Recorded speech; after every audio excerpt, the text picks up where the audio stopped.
Hi, welcome to the first section titled Judith Narrative Hebrew Origins. And in my actual senior thesis paper, I didn't really spend too much time on this, but I think that for the purposes of a public presentation, since so many of my fellow students may not know the narrative's history, this could be beneficial.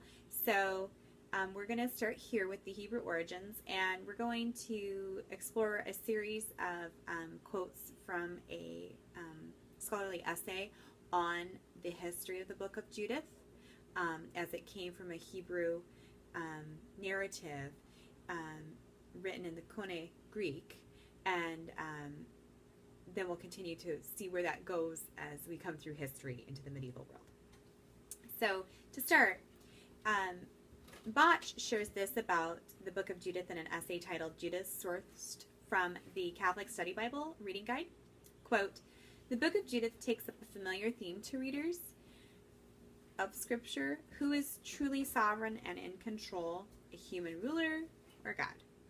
And presents it in a new guise.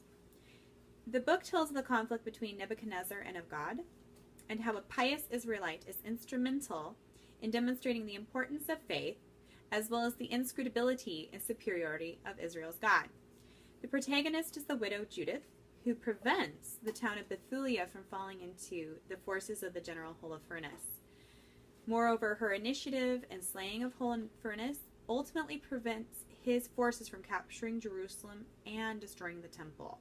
End quote. Reading Guide 250. So that was the first quote on the first page, and now we're going to go to the second page, and I will also say I don't know whether this is going to work like I'm seeing on my Prezi editing board, but I'm going to go ahead and include it in this video. I apologize if you're not going to be able to access this quote if you wanted to source it further. Historical setting notes. Also, Botch shares this about the historical setting of this apocryphal story being shared through Jewish culture. Quote, "While the book appears unusual due to its heroine's deception and violence, Judith alludes to numerous tropes and themes from the Hebrew scriptures. The ironic and entertaining narrative recalls earlier moments of despair in Israelite history as a way to bolster later audiences.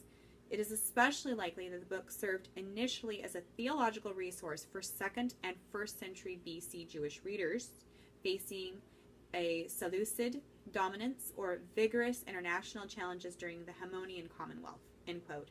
Reading Guide 250.